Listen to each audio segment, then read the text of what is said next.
Hey everybody, welcome back to another week of Down the Rabbit Hole. I'm your host, Shelly Lewis, and today we have an exclusive interview on the Paradise Fires.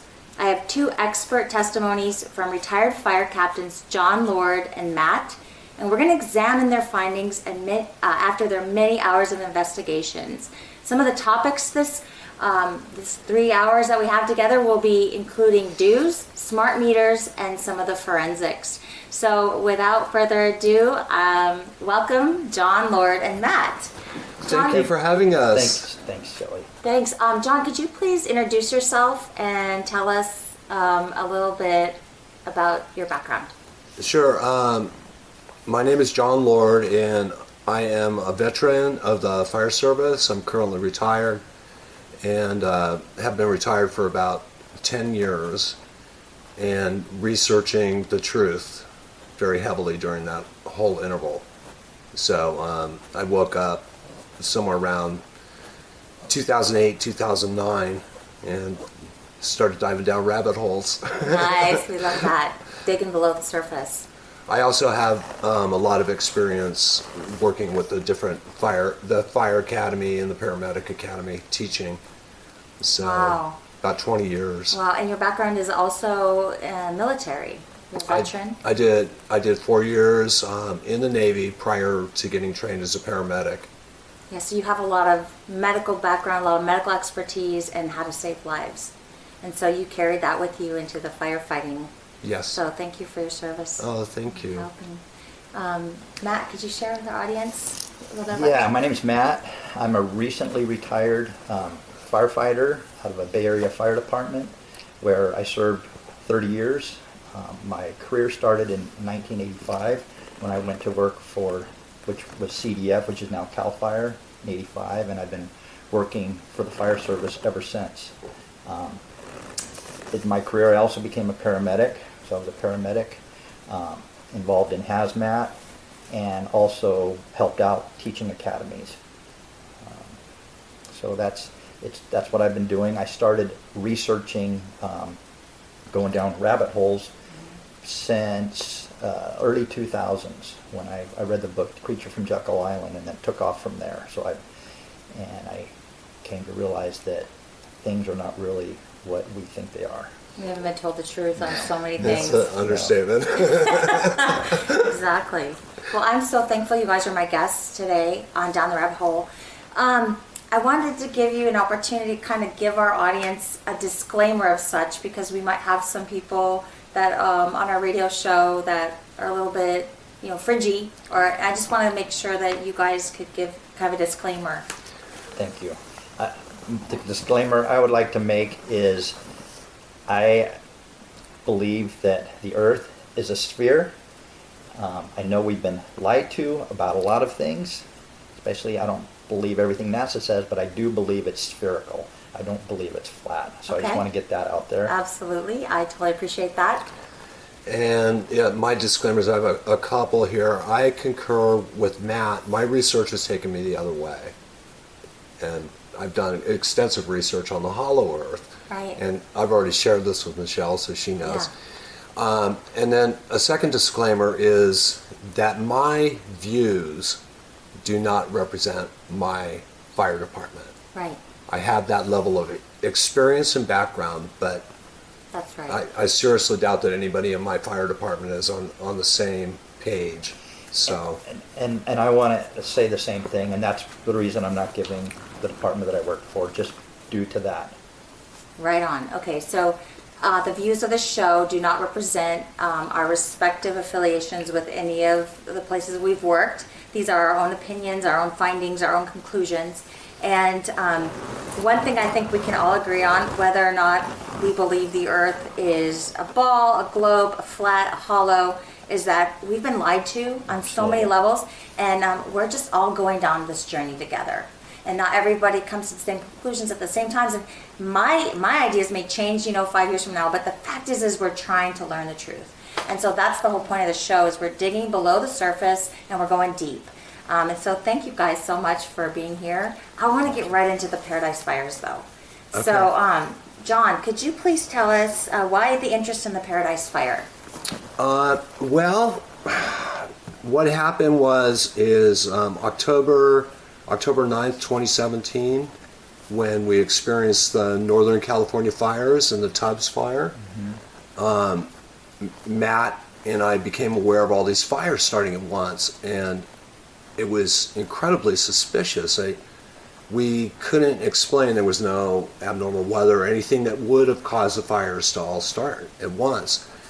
So over the period of time when those fires were burning, there was great cause for alarm in terms of rate of spread and everything else. So I began researching what was going on with these fires.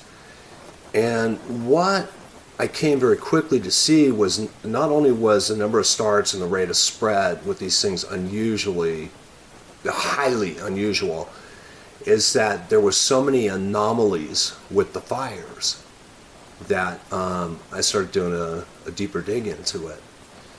It's the exact same thing for me too. I think there was 178 fires between the group of counties.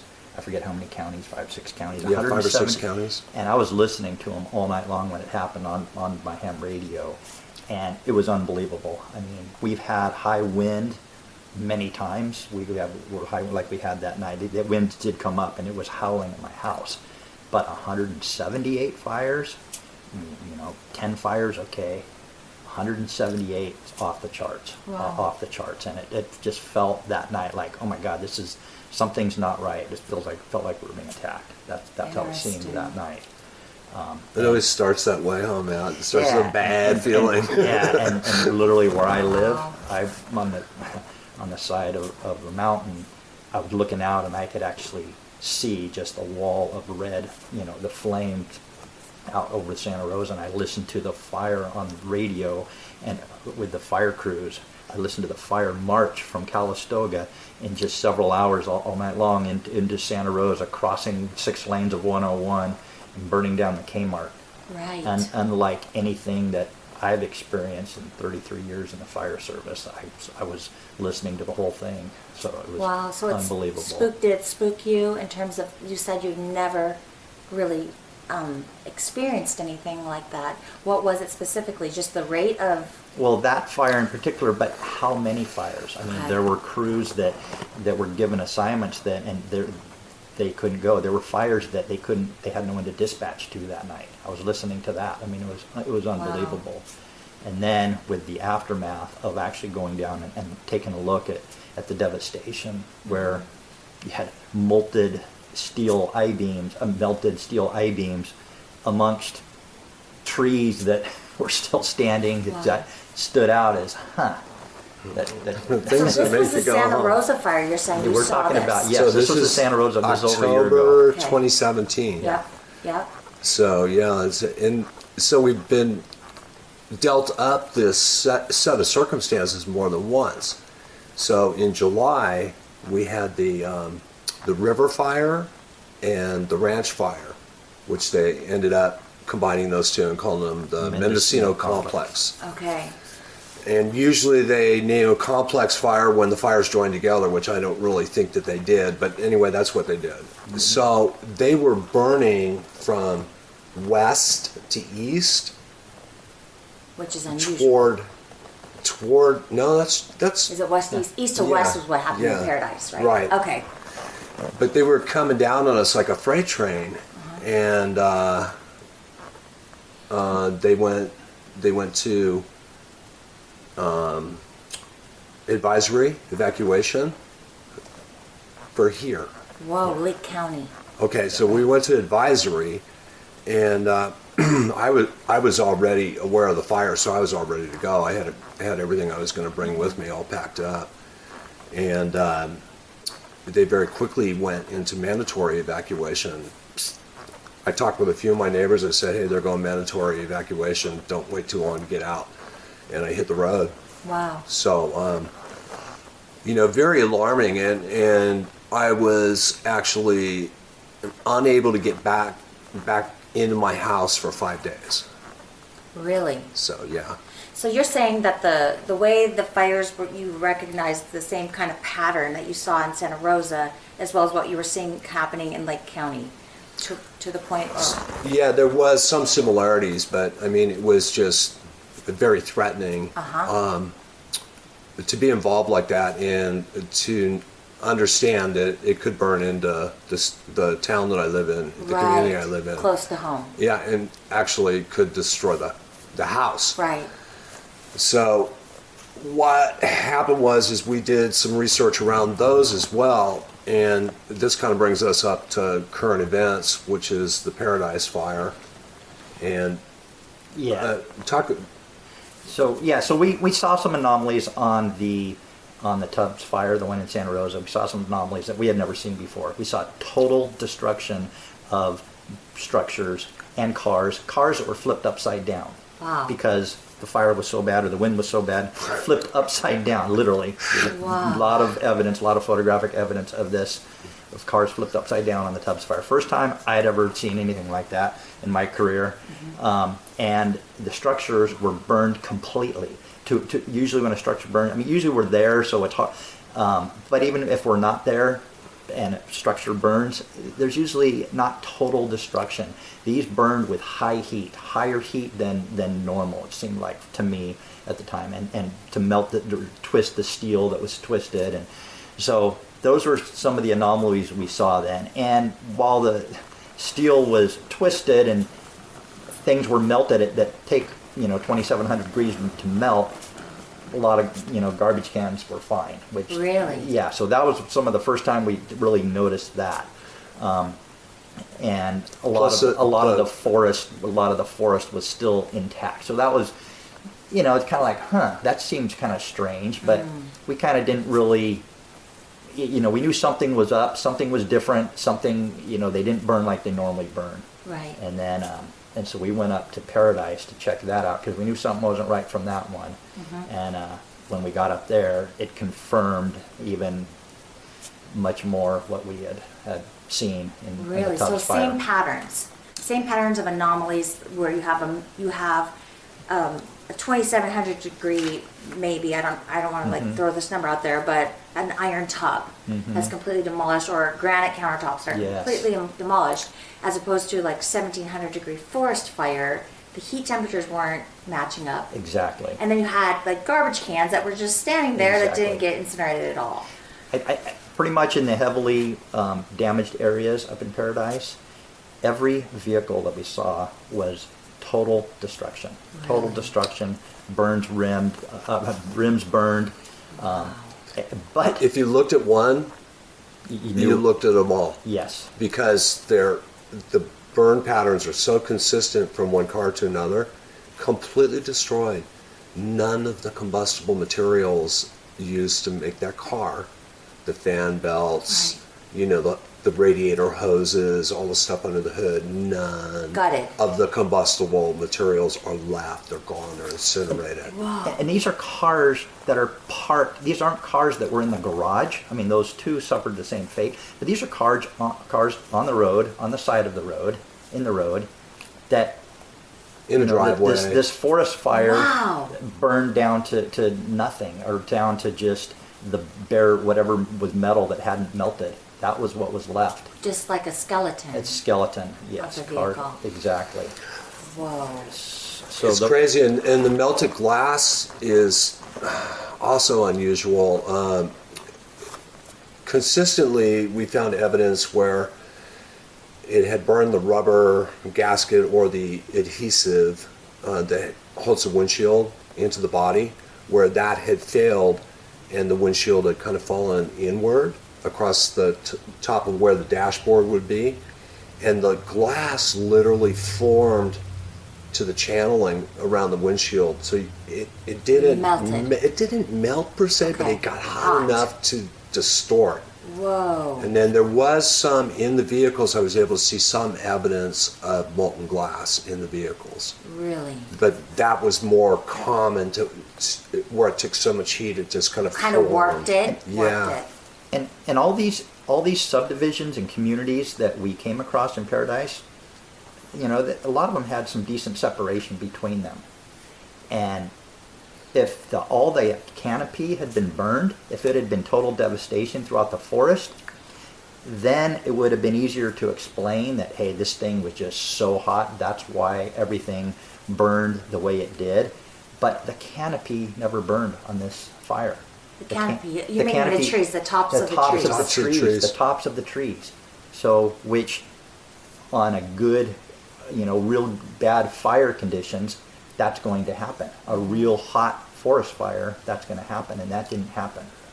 So, On a real big, real hot fire, when the fire gets into the tree, okay, when it gets into the tree, normally the heat carries it upward. So we call that a crowning fire. Okay. So, and we were not seeing evidence of that. Remember that when we went up toward Magalia and we're looking at the canyon part where it burned? yeah, by Pence. Yeah. Yeah, so we did see we saw some serious anomalies. So we went up Pence Road and we were looking to the west on Pence Road before you get up towards Paradise, and it's a pretty steep gorge. Looking down, it looked like a normal forest fire, vegetation fire. You could see everything had burned like you would expect it to burn. But then when the plane we were on, the flat up above that we were on, everything that was burned, it was grass and trees and brush. All the brush was burned at the base, literally burned out at the base, and the roots were burned down. But the dry leaves on the manzanita were unburned. It was only burned at the base, and that's what we saw time and time again. All oak trees, all these trees were burned from the inside out. Wow. And that was just unusual. So it was almost like it looked like two different fires. The down in the gorge in the canyon looked like what you'd expect, a ripping normal fire, and then up above where you had the fuels weren't as close together. The thing that caught my attention when we were driving there is the fact that if my arm is a tree, is the fire concentration never got into the tree top. Right. So it was almost like it burned the mid-range part of the tree and left the crown alone. Wow. And that is highly unusual because usually, with the heat rising, even if it's being driven by wind, it climbs into the crown real easily and then burns the entire tree. But what you were saying is that you said it looked like just the trees were being burned from the inside out. Being What would burned cause that? from the base, burned from the base and burning down into the roots. I'll tell you the story about the one we saw at the school. So, we've never seen, if it was one tree that we had seen, that's weird. I wonder how that happened. We probably looked at, 50 trees that happened to, Matt, up there? At least lots and lots of trees. We had It's just the ones we saw. Wow. Let me check one thing. You guys keep talking. So Okay. we went to Pearson Elementary School, and there was a large tree that was inside the blacktop. It probably had 60 feet plus at least all the way around it of pavement, of blacktop around it. It was cut off about a foot level high. All the exterior bark was fine. It was unburnt. It was, maybe 2 inches thick. Inside was completely burned out. Wow. So I have, how do you explain that? And I've heard, I saw a video trying to explain it gets into the roots. Well, the roots were unreachable due to the pavement, the pavement that was over it. So that doesn't make any sense to me. So Right. somehow these trees were burned really hot at the base.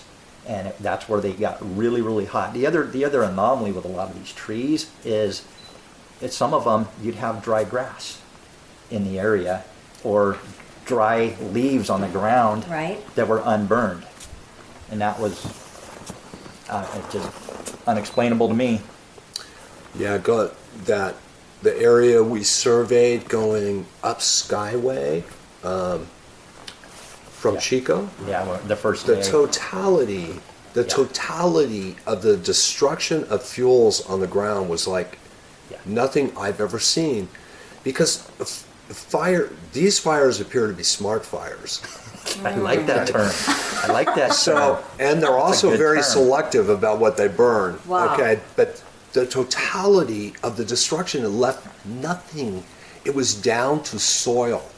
So you would expect to find, pockets of pine needles and leaves and other organic debris, and we couldn't find any of that. Wow. I mean, it was just basically burned everything combustible all the way down to the native soil. Really? So it's, And this was a very large geographic area that I'm talking about.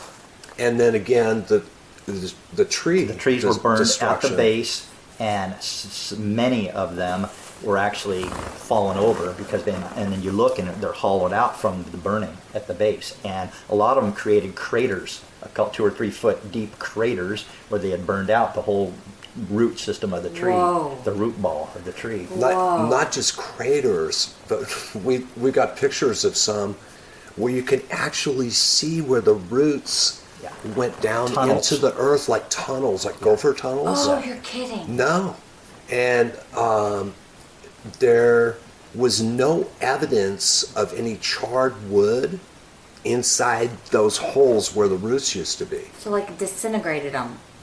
Almost just like it disintegrated them. I didn't see any ash in the ones that we looked at. I didn't see any charred wood. Whoa. They just were like literally gone. Like uprooted, literally, without a trace. Like somebody uprooted the tree almost and left a hollow there, without disrupting the soil. Wow. It was the most Like it disintegrated.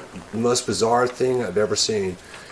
And the one of the other things is that Matt talked about this already, but we saw mature, probably scrub oak, Matt, and madrone trees. I mean, we're talking good-sized trees, right? So these madrone trees and these scrub oaks, where there was destruction of the trunk down near grade, and then the tree just kind of Wow. in all directions, and none of the branches were burned. Whoa. There was no indicators of any burning on any of the branches or the foliage, So just the base of the tree. just the base of the tree. And like manzanita, it actually usually has several branches that go up. I saw several manzanita bushes, big ones, where they just, instead of it's all just down burned because the base had burned. So they In just all open up. directions. Wow. Just like So- like an umbrella, an Yeah. open Yeah. umbrella upside Interesting. down. Yeah. Interesting. Yeah. Did you find, I was just briefly up there. We couldn't go into the main area. We were only able to go into, what is the name of that town? Where the dam Chico? is? Oh. Concow. Concow, I went yeah. there, and we saw some trees that actually could still see the changing color of the leaves. So it felt like it was autumn up there, but then there on the base it was burned. Did you see that too? Absolutely. So that was my point, is a lot of these burned at the base, and a lot of these leaves that they had, like manzanita, a lot of times, if it's a ground fire, that's going to cause Highly total combustible. devastation. Highly combustible. The Right. dead leaves, because a lot of Right. times in manzanita, they're still standing. Half the branches are dead already, because that's just the life cycle of them, and half are still alive. And all the dead leaves were unburned. But at the base, it created a crater. Wow. So that's not typical fire behavior from a wildland or vegetation fire. That's just not the way that I've been on a lot of them, and I've never seen anything like it. Wow. So And this example that we're giving with the trees, it wasn't just isolated areas. I mean, we saw it just repeatedly Yeah. over a large geographical area that had been involved in the fire. So Well, could you talk about the guardrails that you saw up there? You mentioned it about the fire. I have to backtrack a little bit Okay. to tell you about the guardrails. Okay, so the river fire burned over 175, which is Hopland Grade. Okay. And the ranch fire burned down Highway 20 from west going east. Okay. Okay. And it's probably a little better than a week or so after the fires were out and things kind of returned to somewhat normal. I had to go to Ukiah, actually down to Petaluma, and I was taking my old toolbox down to my son, so I didn't want it rolling around and back on Hopland Grade. So I took 20 west toward Ukiah, and I had already become aware of this guardrail destruction, Okay. and I couldn't explain how these guardrails got so fried. There was huge areas where the steel on the guardrail was literally sagging down to the ground. And I remember when I first saw it, God, man, it looks like somebody drove like a D8 across that. But it wasn't crushed, and there's no scuff marks on the pavement. I go, nah, that wasn't driven over. It sagged for some reason. But here's the roadway, okay? Okay. So picture this as roadway. And you have a section of guardrail here. So you have no fuel here to burn. Then underneath the guardrails, you have light fuels like grasses and whatnot.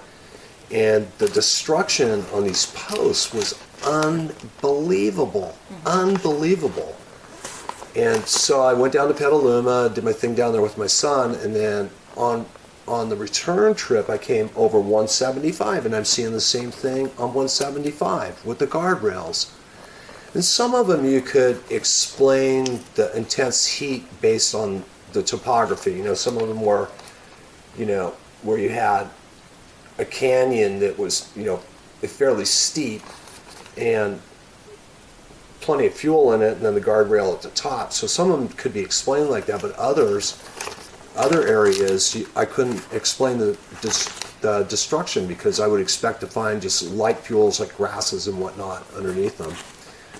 So I got really suspicious of that. And then secondarily,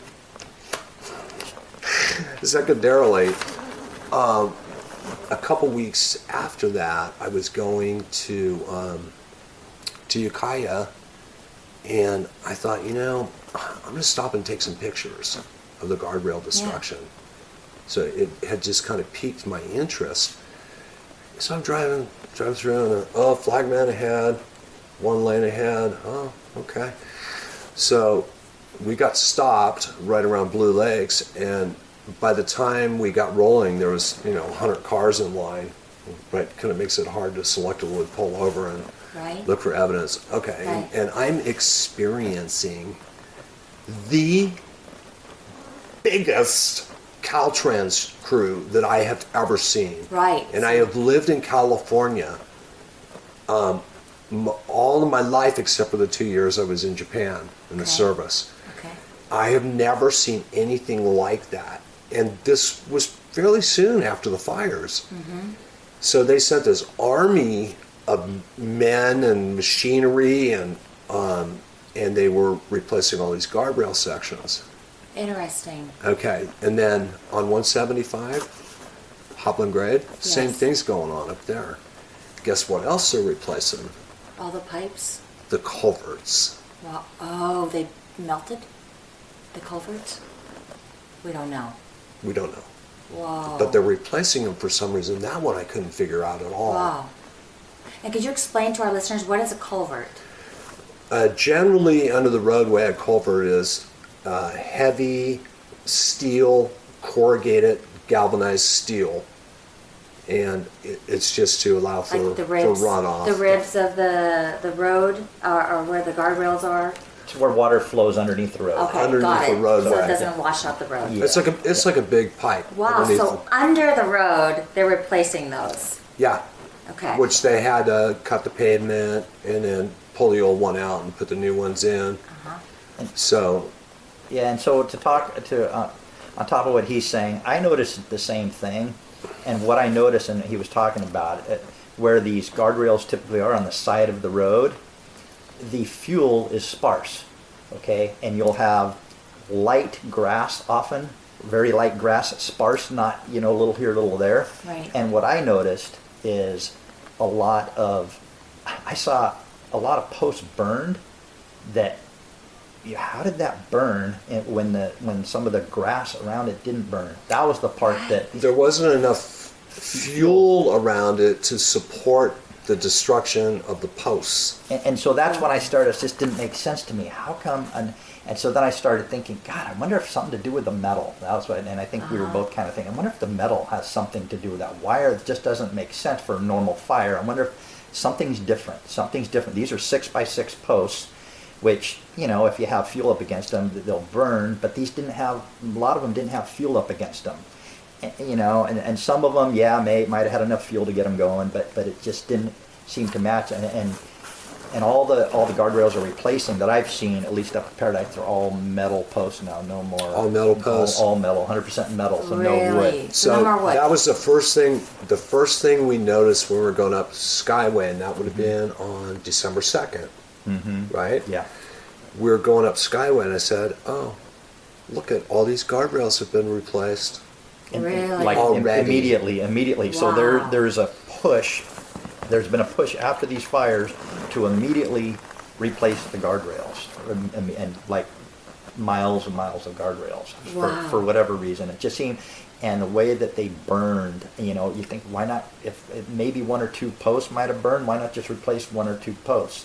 Right. But they're replacing all the guardrails, so it just seemed Highly unusual. Seems strange to me, Yeah. and it seems strange for a lot of the guardrails that I've seen driving, that they would have needed to be replaced, and that the 6x6 wood post would have burned. And so that's when it started kind of matching up with some of the stuff we were seeing up there. Metal cars, total incineration to Yeah. metal cars, plastic garbage cans. Talk about the fine. wheels, Matt. Right. Yeah, so the wheels of the vehicles. So this is all kind of speculation, but one of the things with the wheels, again, when we both fought a ton of car fires over our career. The thing is, we usually put them out before they're totally down to nothing. So that can skew our view. But we've come across fully involved cars that have burned when we weren't there, that happened in the night and no one called them in or whatever. So we've seen both, but. Okay. Like he said, every car, total destruction, nothing left except the steel, the steel belt were all there, but nothing left at all that was. The wires The in a wires. steel belted radial, A radial tire? Yeah. but the tires were completely destroyed. Whoa. And the it's- rims. and it's like boats, trailers, you know, these vessels that wouldn't readily burn, that were on pavement, that down to nothing. I mean, so Wow. completely. So it's just, where did the heat come from? How did that happen? And so. We couldn't explain it. In most cases, we could not explain it by the surroundings of the vehicle. In other words, some of them were parked in parking lots or in driveways. There would have been no fuel source, but obviously something caught him on fire. And as I said before, all the combustible materials in there, which when you think about your car, you've got plastic panels, Yeah. plastic yeah. dashboard, Yeah. your seats are plastic generally, Steering wheels, all steering of that. wheels, carpeting, Wow. but just absolutely no evidence of any combustible material in there. Complete devastation. Of these vehicles. Complete devastation. And your job is to, as firefighters, is also to kind of recreate the scenario of how could have this happened? And you're saying this doesn't make sense. It's in a freaking open parking lot where it's just pavement. What triggered this fire to So this level? back to the wheels. Okay. I did not observe any cases up there with total destruction of the cars where it melted steel rims. Okay, steel rims. I didn't see any evidence of that. They look to be generally intact, Okay. but the alloy wheels that are commonly Aluminum. The aluminum. yeah, it's an aluminum alloy. Right. So those were actually melted, and then there's rivulets of what was molten aluminum running down the street. And I think we've all seen images of that by Right. now. But again, that was a consistent finding. What kind of heat does it take to melt the alloy wheels? Do you know offhand? It's a range. Okay. Okay, it's a range. 1200, something like that. I think Well, alloy's probably a little more. yeah, a little more. Like yeah. Probably, like it's a range, Yeah. maybe like 1,300 to 1,500, I think. yeah, that sounds probably. I think- Gotcha. But here's the other thing. Yeah. Here's the other thing, and this is like a really an important point to Okay. make. When you think about a guardrail, you're talking something that's maybe 30 inches high Okay. off the ground. Yep, Okay. So heat likes to go up Yes. normally. yep, Okay. yep. So we already discussed the lack of fuels underneath the guardrail, okay? And the same with the cars, because our experience tells us that on a fully involved car fire, that normally there's not enough combustible materials around the tires to cause that kind of destruction. So, typically you'll have, your outer fender of Right. the car, and then there's a wheel well on the inside, and typically those are plastic. But it's highly unusual for something that is that low to the ground to receive enough heat from other things that are burning to cause that kind of destruction. Right, because you're saying it has no fuel. There's no, There's not no enough grass, fuel there's around it. no Exactly. leaves to like spark that. And And so, I am saying that the inner well is combustible, and Right. Matt and I have both seen flames blowing out of there. But typically, in a fully involved structure or car fire, the tires do not fail. Mm-hmm. And once in a while, it want to blow. It'll get enough heat, Right, right. and it also right. you'll hear it blow. But I This have was on never. every vehicle. Every vehicle, Every every vehicle. vehicle, total destruction, every vehicle, and that's where the anomalies, and the So same, wild. same with the structures, and that's, Uh-huh. and one thing we noticed with the structures was, we went up one place, say up Pence Road, and we saw a couple, the house, all the walls fell inward, total destruction to the house, all fell inward. The stucco walls that had fallen inward, they're fine. But Okay. total destruction to the house. Total Okay. destruction to the house. A garage, same thing.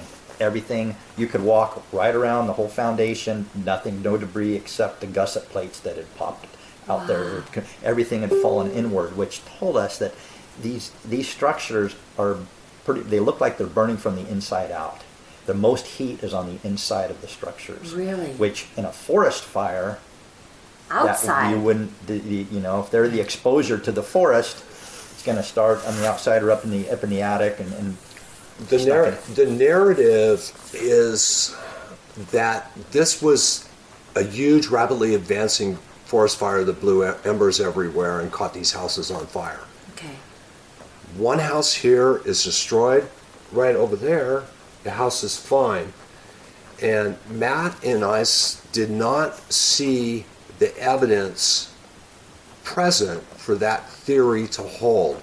In other words, what we saw were the trees around these homes that were completely destroyed, where the trees were burnt, we both observed that the fire on those trees and the burning process on those trees was probably secondary to the house itself burning. Interesting. So it's the other way around. Instead of the Interesting. forest, burning in and burning these houses and consuming it, our evidence showed us time and time again that forest was the exposure. Wow. so the exposure is something that catches on fire because a of another result. fire. Yeah. So it's logical. Go ahead. And back to the metal having some significance to guardrails, posts catching fire, cars burning completely. We saw also like wood fences where they burned where the wire would go through, and I mean they were fine everywhere else except they were burned where the wire attached. Wow. Or where metal And I fasteners. saw another one. Oh, this Wow. one doesn't have wire. Why did it burn? Oh, it's just there's a metal spike Wow. there, and so it's just like, it's really That interesting. is interesting. We have about 10 minutes left of the hour, which is just flying by. Could you guys recreate maybe the weather pattern that day? What did you hear of the fire? Did you get any information about winds or what the temperature of the I know surrounding? that PG&E had been putting out alerts that they might shut off power in case of high winds. Okay. I do know that was going on, but Yeah. obviously I don't live up there. Yeah, right. So we did have some witness accounts talking about heavy chemtrailing. Okay. I'm just going to come right out and say Yeah, it. we're gonna- Chemtrailing. We're gonna cover that next hour, which I'm so thankful okay. for. Yeah, and I thought maybe the same witness. I mean, there was a witness that we interviewed up in Magalia, and they had mentioned that they walked out and everything seemed fine. Everything seemed calm that morning. First Right. thing, everything seemed calm and Right. fine. Right. So, Smart winds. Smart winds and smart fires. I Yeah. love that term. That's a brilliant Wow. term. And that's Smart. going to be a great segue to our next hour of power here. So just as a recap for our listeners, we're basically saying what you saw was a lot of fire at the base. The canopy of the trees were not really touched. In a typical forest fire, you would see, We would expect it, with the destruction in the middle of the tree, we'd expect it to crown out. In order to Crown out. do the total devastation that it did to all these houses and community subdivisions, I would expect the crowns to be gone, the canopy to be gone. right. And you're saying we saw hollowed out trees where the limbs wouldn't necessarily be burned, but the trunk and also the roots would be completely, Yes. That was incinerated. consistent over and over again. So Over and the over. concentration of heat appears to be close to the ground, Yeah. down. down on the Yep. ground. Yep. And then you're seeing these cars, same concept, where there's nothing around to spark the fire of a car. All the cars that you've seen, for the most part, are incinerated, except for just the cage of the car itself. And we're also going to say glass was kind of warping a little bit, so suggestive of a very high no, temperature. like very close to melting, Melting. I would say. And what does glass melt at? Do you know? This is 20 3,000? 27, somewhere Yeah, in there. 26, 27, Yeah. 100 Yeah. degrees. 26, Yeah. 27 degrees. So we're not dealing with a typical forest fire. In all the years you had mentioned that this is a huge anomalies. You've never seen fires behave like this, but now you're starting to see kind of these patterns with the Tubbs Santa fire. Rosa Tubbs fire, the lake fire up here. Pictures I've seen from the car fire, same thing. So, So, overturned yeah, vehicles. when we were up there on the 7th, we tried to get into an area and they denied us. They wouldn't let us in. And the California Highway Patrol officer was really nice, and he basically said, look, he goes, this could be straight with you guys. When we come out here, we do our shift, and he says we get a briefing. And they are doing work back in there that makes it too hazardous to go back in.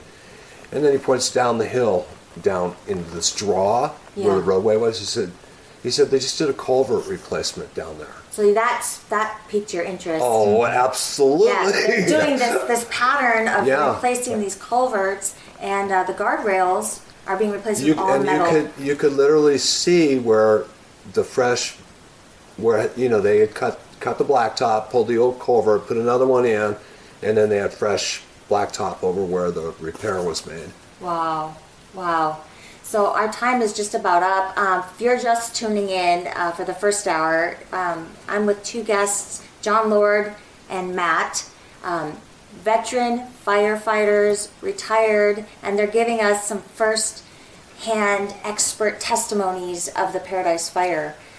John, how can our listeners, if they want to learn more about some of your other work? how can Probably they find the you? same way we did it before, Shelley, yeah. which would be to go through the site. Yeah, go through and just remind our listeners where that is. Is it on YouTube? No, through your. Oh, right. Yeah, okay. yeah. To get a hold of you, you're going to go ahead and call the station guys, ferlive.com. But he has also some interviews out there on YouTube, and the best way to do that is to just retired firefighter. Retired fire captain. Retired Exclusive interview with retired fire fire captain. captain. Yeah. And so we're really blessed. And how about you, Matt? So I actually, this is my second. This is- my second Yeah. interview, and I've focused on research. So I don't even have a Yeah, web so page if up they yet. So if they need to get a hold of you, just contact the radio station. correct, and through And you, we'll get, through you. Yep, yeah, we'll get yeah. that. All right, guys. So you heard it here live, not live, but our recording a special interview. Next, what can we talk about next hour? What do you want to get into? I want to finish up on the steel. Yeah, Okay. we Like haven't. We in haven't. the mobile home parks. Yeah, Okay. we'll Yeah. finish up on that, and then we can start. We'll talk about resource deployment. Yes. So. So we're going to talk about that next hour. Resource deployment, we're going to talk about the steel. And then what else can we get into? Do you think we can talk a little bit about some theories of starting? ultimately, we're gonna wrap it We're gonna. to that. We'll get to the. Okay. We'll get to our theories. Awesome. But yeah, the staging of resources, maybe some witness testimony, and Excellent. Awesome, guys.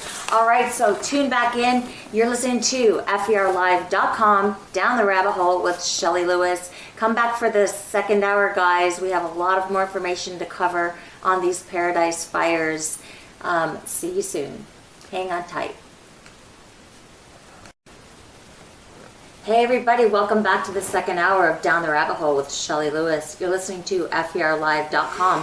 And if you are just tuning in, we are interviewing two firefighters, veteran firefighters, Captains John Lord and Matt. And we've been examining the findings of their many hours of investigation with the Paradise Fires.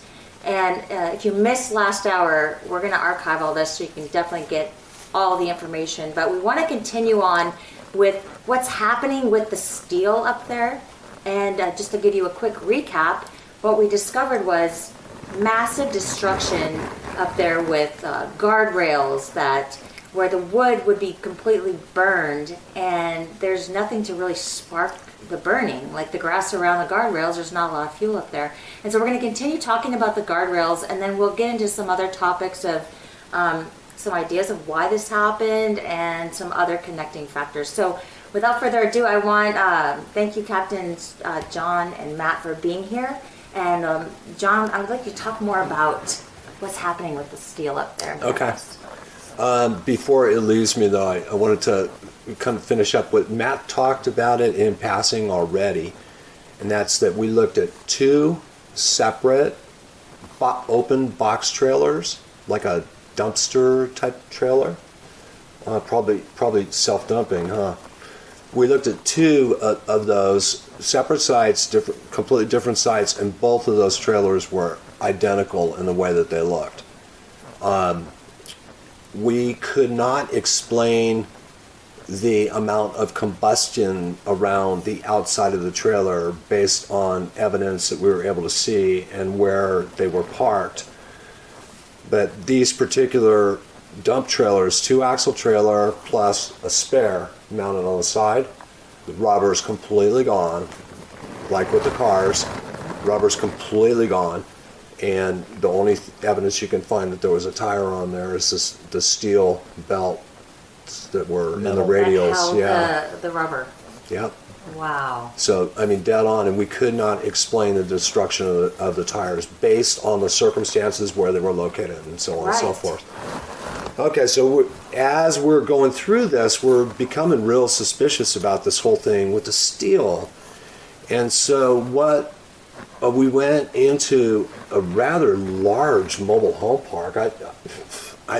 We didn't even survey the whole park, but all of these mobile homes in this park, as far as we could see, were completely decimated. They're just destroyed. Literally destroyed, gone. And their footprint. Basically, everything was Basically, yeah. down to Okay, the- so what was left? okay. All right, so with newer mobile homes, they call them double wides. Yes. Okay, so they build them in two separate halves, and then they haul them down the road, and then when they get them on site, they level them out and attach the two halves together and do a little finish work and whatnot, and it's ready to rock and roll, right? For them to move them down the roadway, the build-up for the subfloor of the mobile home is actually a steel frame. Okay, so this frame in some cases, is only, foot or so off the ground, and we're looking at these frames for it's really about the only thing that's left, Yeah. Matt. Yeah.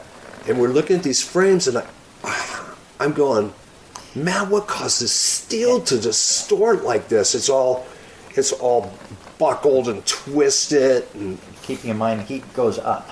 These are at the Yeah. bottom. So this Yes. is the bottom, and it'd be really unlikely that somebody could argue, oh, well, they probably had a bunch of stuff stacked under there. I don't think I'm buying that. Okay. It's each one of these things that we're talking about on its own could be explained as, okay, well, that's an anomaly, but everything else seems normal, but that's weird how that happened. But when you start adding them up, adding each one of these up, That's why we're trying to lay out the evidence like this. and subdivision after subdivision after subdivision, the same exact thing. That's where So it paints a we're- picture. We're in the same mobile home park now, okay? And I want to talk about a couple of steel structures that we surveyed. Okay, the one steel structure was steel frame, steel roofing, carport. Okay, Yes. so not terribly long, I don't know what, maybe 10 or 12 feet long, probably 12 feet. And and it was close to the mobile home that was no longer there, that was burned. Right. And you could see on the edge of the roofing, where the edge of the roofing had taken some heat, there was evidence of that and some minor distortion, but just on the edge. And other than that, this whole carport looked brand new. Wow. It looked brand new. Wow. And that close to a fire, you would expect it to be And at this melting. same mobile home park, the plastic lattice, which looked exactly like that, was fine. It was unburned. PVC plastic lattice panels. So we're seeing different forms of destruction, and then things like lattice panels that should have been literally melted down. And there's like very little evidence that they were even close to fire. Wow. So it appeared that anything that the plastics that were attached to metals, like all the plastics attached to cars, total devastation. But where the plastics were by themselves, garbage cans, lattice, they seemed to fare just fine. Toy structures, plastic toy structures we'd seen, just fine. Wow, like mailboxes and things too, right? That were plastic. I didn't. I think we saw some of that. When Okay. we were driving through, we saw these mailboxes that weren't touched, but everything else, and garbage cans, like to corroborate that.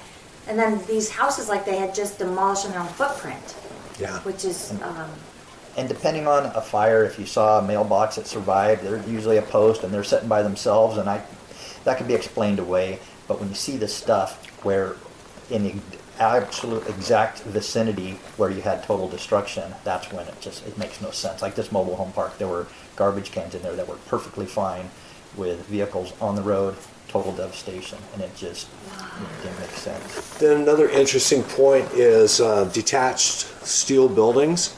So here's the mobile home, sits right here, double wide mobile home, and in the back of it, a small garden shed, steel garden shed. Here's another mobile home over here, and they decided to copy the Joneses and get an exterior storage container like that. So they're basically exactly the same thing, only one's destroyed and one's not. wow. I thought that was strange too. When we were driving up, we got into Concow, and we saw all of these like carports that were just metal that were completely fine, but then the cars below them were just demolished. Do you know anything about this? And I'm kind of putting you on the spot here. We saw cars that had X's on them. Yes. Do you know what? Could you tell us a little bit about that? So that's a way of marking whether or not they've been searched and whether or not they found bodies in there or not. Okay. That's what I'm assuming it is. I mean, that's Okay. right. Yeah. And It's usually either an X like this or a 4-quadrant cross like this. Okay. And there's a certain quadrant you mark for primary search. Okay, so primary search is look inside and see if you got any victims, but it's not like a detailed search type thing. And then when it does get more of a detailed search, they mark another quadrant. Oh, so they And- put things inside of those quadrants. Yeah, with a Numbers. can of spray paint. Okay. Yeah. Got it. And another anomaly is the Bank of the West. When we were there, that mobile home that was set up, because I guess Bank of the West had burned a year earlier, so they had a temporary one of those mobile home Yeah. with a generator, one of those trailered generators Right. to run it for power. Generator completely burned up, and this is in a parking lot. But the actual Bank of the West mobile home building was completely intact. Did not. Whoa. So this was actually, the generator would have been off the grid. Okay, so it was a standalone power source for the temporary bank Gotcha. and run off of diesel fuel. Got it. And Got it was completely demolished, and Wow. there's no explanation for it. It's sitting on pavement. There's nothing around it. By itself. And I guess for me, I would be like, well, is it running on, you said diesel, but it would have to generate some kind of heat, enough heat to spark it, right? To For potentially. that to catch fire, which was all metal, looked like it was all metal, I didn't see, and for the mobile home that it's powering, That stayed That's- fine. it just seemed odd that would Yeah. have totally burned and the mobile home not. Right. Yeah, and I'd like to reinforce what Matt said too, is that these different things that we were finding up there, there's indicators, and some of them were repeated again and again and again. And then there's other anomalies that we found, and that was one of the anomalies, is that generator had somehow gotten fried, and we sure couldn't explain it. Right. Right.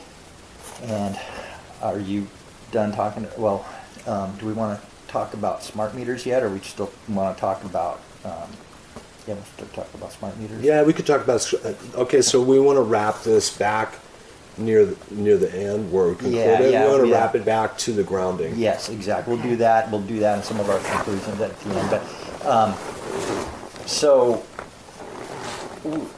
during the Santa Rosa fires, we questioned if smart meters had a role in any of this, and we heard rumors or whatever, and never. It was inconclusive for me, anyways. I'm not sure. I've heard stories. I've seen stuff about smart meters starting fires, and so I figured that might be a consideration. We went to Pearson Elementary School, and there was a standalone electrical vault service where the electrical service came in for the school in a metal vault, untouched by fire, 360 degrees all the way around.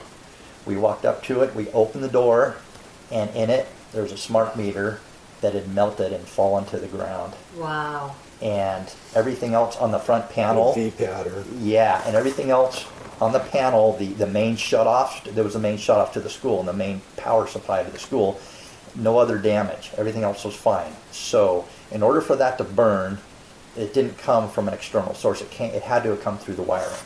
From That's within. it had to come from within, whether it pulsed or surged, surge or a short. something through the wiring heated up and melted that.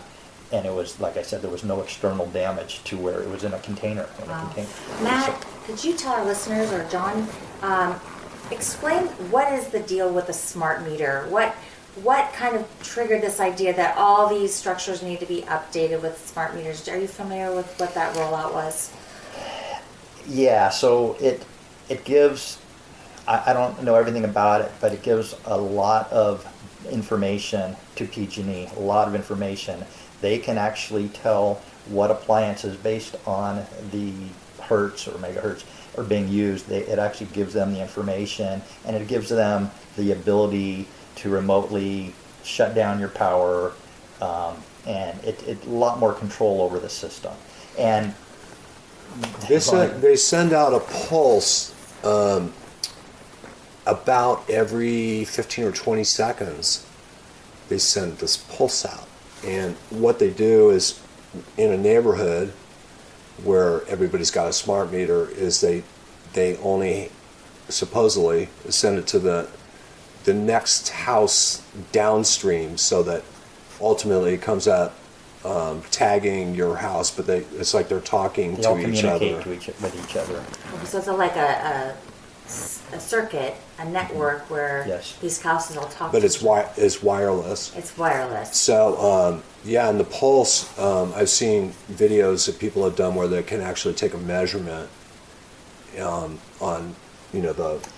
the microwave Yes. energy that's coming out. The electromagnetic energy that's coming out, and from what I've read, it can be extremely high, but it is so fast that they can make it sound like the way they do it. It's averaged out over a minute. It's not very much, but when they're doing it, and if you're in the vicinity, it's a really high.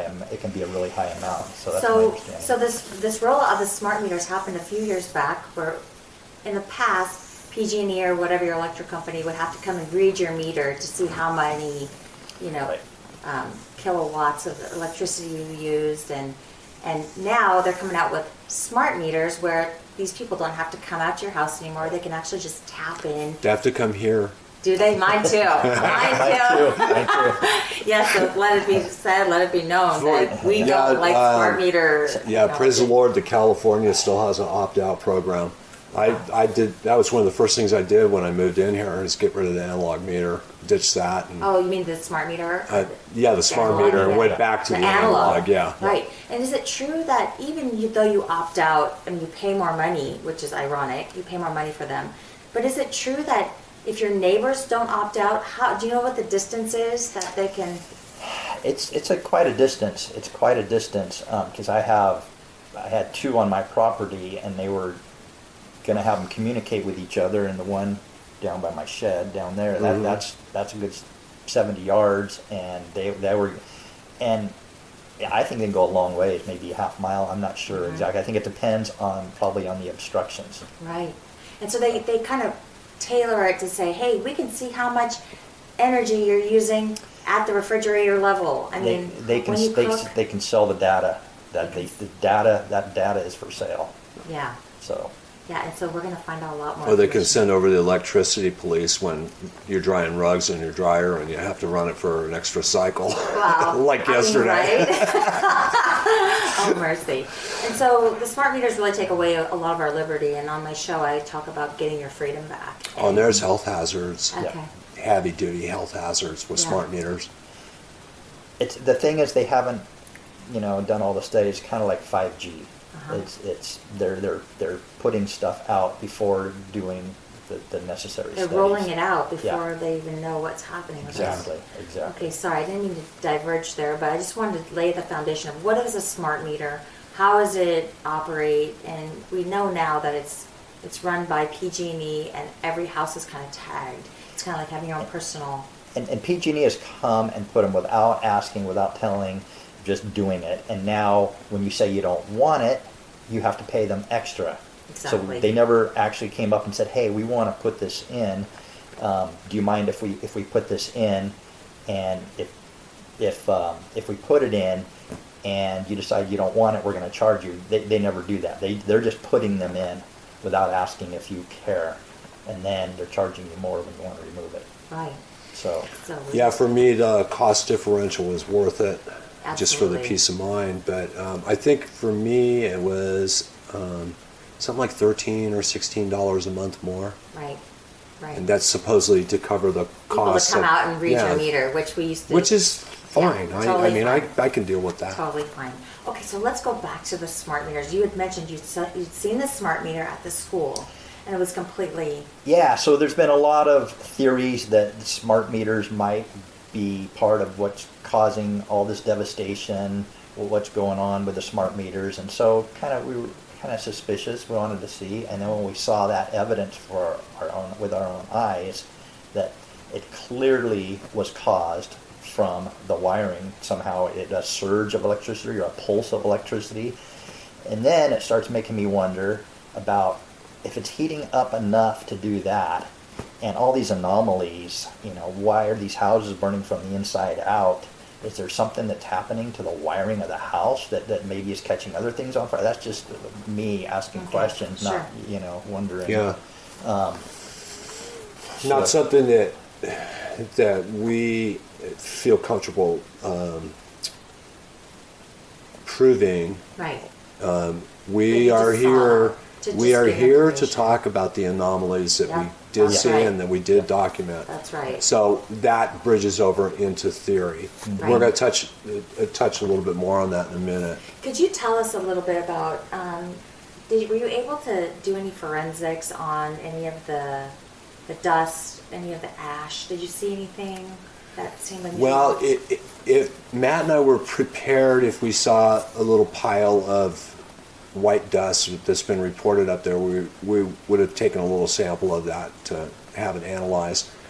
But generally, everything up there, we tried not to disturb anything. We didn't touch anything. Wow. We just used this. Yep, yep. And like he said, in so many places where the anomalies were the most is where things were burned completely down to soil, down to Right. mineral soil. Right. So Right. there was nothing to get in a lot of. When Jamie, Right. when Jamie and I went up there, we went the back way and we saw this massive PG&E staging area. I mean, literally it felt like thousands and thousands of trucks. That's on Skyway. On Skyway. In between Chico and Paradise. Right, Yeah. right. So Closer to we should Chico. probably get into that, into the resource development, the anomaly of the resources. That'd be great.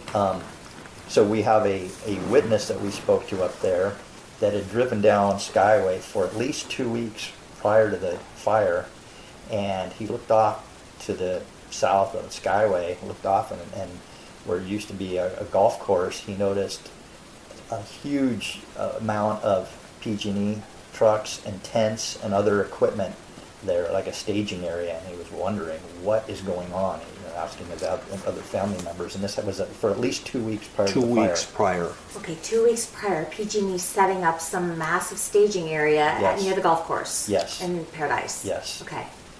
And so that's the same one that when we went up Skyway, we saw it, and it was massive. It was massive, and so we saw exactly what he was talking about. But that was apparently, What do you guess on the amount of acreage that they were using there?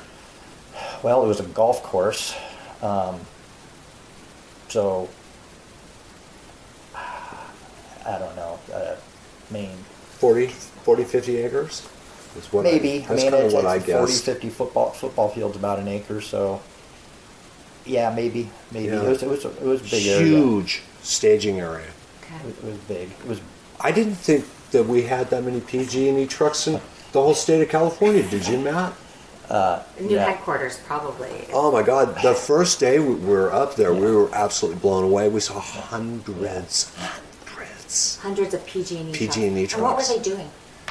Well, they were all coming down. We didn't actually get in the first day, so Yeah. we got turned around. But they were all leaving work. It was 5:30 or something like Right. that. They're coming They were all down the hill. coming down Right. Skyway, And we're- it was just We're at the On the stop way. sign, to pull out onto the highway to go down the hill in Right. the direction that they're going. And it took us somewhere between 5 and 10 minutes to get out of there. It was Because of just all like, the trucks, like yeah, caravan, yeah. caravan. and other service trucks. Were they identified? Some of them you could identify, some of them I couldn't. There was outfits in there from out of state and also logos that I didn't recognize as being a California resource. Okay. So other things that maybe it was just being very efficient. Don't know. I mean, we talked to a rep from OES on our first trip up there, and they said that they were set up that first day. So which seemed Sorry awfully. about that. We're gonna just. Am I still on? You are now.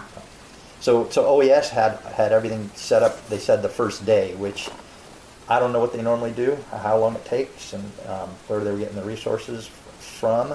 Maybe right out of Sacramento. It seemed awfully quick to me. Don't know, John. Do you have any? It seemed unusually quick. Yeah, it seemed awfully quick to me. And then you compile that with that all the staging of PG&E vehicles and other vehicles 2 weeks prior. That seemed strange. That does seem strange. I would say they had some really smart managers managing the Smart smart fire managers, smart because they were ways. able to anticipate that fire was going to happen 2 weeks ahead of time. That is very, and then the fact that PG&E says we're going to be shutting down people's. Yeah. For like every day for how many days, a week or 5 days or something. Yeah. They said that they kept saying it over and over and over. Right. So And you know, it was a little bit reminiscent of the World Trade Center, explaining the World Trade Center, how they were just so right on top of that, how they knew exactly who the perpetrator was and how he did it Well, from they, a cave they found in a Afghanistan. passport on the ground. They Yeah, didn't yeah. find Right, one right, right. passport in the rubble. That survived in the rubble. those massive Yeah. fires that happened. It was a Yeah. little bit reminiscent of that because, first of all, I never heard any reports of down wires. Okay, that's me personally, and I have not heard those reports. What I heard consistently was that PG&E reported it had some kind of a problem in its lines. Okay, and that would have been on the it's Concal, Concal side. Yeah. So near where the fire burned in the wildland, up toward Paradise. Okay, so problem. And then the investigation seemed to immediately focus on that. So the official fire investigation seemed to immediately focus on, it's PG&E, right? Right, And that is what reminded me of the World Trade Center. right. Pay no attention over Yeah. here. We've got the answer right over here. So Wow. another interesting note is legislation was just signed. I think it was in October, maybe September, allowing PG&E to pass on liability to its customers. That's SB 901. So I'm not sure. I think it's SB I 901. think you're right. I So- remember that too, Yeah, that that- we were going to eat the costs Yeah. of all of the damage that happened with PG&E, that they would just Yeah. roll it So over that to the Yeah, just they're within just- the last couple Let months. the consumers pick Yeah. up the difference on it. Right, So right. it's- All of it seems so fishy. And I was reading SNR, September the 20th, and they had a picture of PG&E with this big transformer, a literal, like, you know, those cartoon transformers, like with electricity coming out of his eyes. And I hope I'm saying that right. And is PG&E trying to burn up California with their lack of being able Sounds to... like a David Dees artist picture. Yeah, if it you're was familiar. crazy. And I saw this article after this huge fire happened, and I was like, wow, it's September 20th. You know, here it is sitting on my table, and it's a picture of PG&E. So it's kind of feeling like, you know, it makes you go wonder what is going on. Yeah, so PG&E's up there. Did you guys see any military? Yes, yeah, we did. First day we went up there, we saw a ton of MRAPs. What else, John? Let's see, that particular field was next to the airport where we saw the MRAPs. And I forget what MRAP stands for, but it's basically a military explosion-resistant vehicle. Yeah. And there was probably about 20 of them in there. And then the other thing that we were able to see in there is some sort of big human resource allocation area, because there was this great big huge tent or temporary enclosure, and the guy at the gate was telling us, yeah, that's where they eat and recreate and whatever. It's like, wow. And where was that? Was that in Chico? Or was This that was in That Chico, was in Chico. Yeah. And near this- the airport. Near the airport. And was it the Office of Emergency Services? Is that Yes, where you yes. Okay. Yeah. And they had huge flatbed trailers in there with what looked to me like great big generators, portable generators. Interesting. And did they say anything when you went in to ask questions? They said you can't go in. Yeah, they had everything heavily On protected. lockdown. Yeah, guarded. So yeah. And so, and this is kind of near the airport in Chico, where the operations of emergency services were set up, and that's where you saw the tanks and the military as well, or did you actually see it inside Paradise? No, they were at that site. At that site. Interesting. And did you find anything up in Paradise? Did you see any tanks or any military presence up there? I didn't. We had a witness that we witnessed the first day that said as she was trying to leave, and I think that was the Magalia area, she saw 3 military vehicles, and she wasn't sure what they were. Then she thought that she was surprised to see them up there, also leaving in the same group of vehicles that she was trying to get out of there. Yeah, I didn't see any either. Okay. So- I just remember one at the gate. I went up there. We went I think we followed you two when you guys went in through Skyway to get into the main road, and we got turned away. But the night before, I had driven up the back way, and there was a big tank there with a guy, you know, military, apparently National Guard, but Yeah, we know they were there. yeah, they were there. Okay, so could you guys talk a little bit more? So we've established kind of this smart meter anomaly. Do you care to kind of talk about how is that tied to fires? Can smart meters in and of themselves get triggered to start a fire? Do we know? Well, Yeah, there's, that to me it was obvious based just on that proof alone, where in a protected cabinet that's unburned. It's not like the doors were open and it got burned externally. Otherwise, we would see evidence. But it was burned itself. So it either was a surge or a pulse that overwhelmed the meter. So was it if it had been analog, would it have started? I've never heard of an analog meter fire. I've heard of a lot of smart meter fires, but never heard of an analog not meter. associated with Paradise. Right. Right, Just exactly. standalone Yeah. So smart meter and so fires. having heard that and being kind of trying to pay attention, and then when I saw that, I was like, oh my God, there's something here that absolutely can start fire. Now, is that something PG&E can do by pulsing too much power through the line, or a certain frequency? I don't know, but somehow it's getting through the line and it's happening. So Something happened, and then, you know, we have the obvious question that jumps out is, how come PG&E's telling everybody they're going to shut off the power, and then this fire starts, and in supposedly very high windy conditions, how come the power wasn't shut off? yeah. Interesting. That's, I mean, to Interesting. me, that's a no-brainer Right. to ask that question. There are a lot of things too. More witness statements. Nobody for saying this is red flag. They didn't get red warned. flag all week long. Going to have high fire dangers. They never got a phone call. Never, and they what is that? Nextel. Nextel or Nexel. Nextel. Nexel. They members of that. They never got a phone call that there was a fire. So, as firemen, could you explain to our listeners what is Nextel? What is a service that? It is a service where you can call up or do it on line. You get into it, you sign up for it, and you sign up by zip code. So for me, I'm actually in two of them. Okay. So for Lake County by zip code, and then also I monitor where my kids live in Petaluma. Got it. So I'm two, and you could go up to 5 zip codes. Got it. So you can sign up and say, hey, if there's like some kind of evacuation emergency alert system, call my phone, or is it call my cell phone? It just automatically sends Calls the you like number. usually a text message. Okay, so you Usually, have to have a cell phone Yeah. to get that information. And what you're saying is that we've heard from witnesses that they never got this. Correct. consistently And from do you a large usually- number of witnesses. Okay, got it. And do you usually, who sends those messages out? Is it the fire department? Is It's it not the police? fire department, it's, Sheriff? I think it might be sheriff.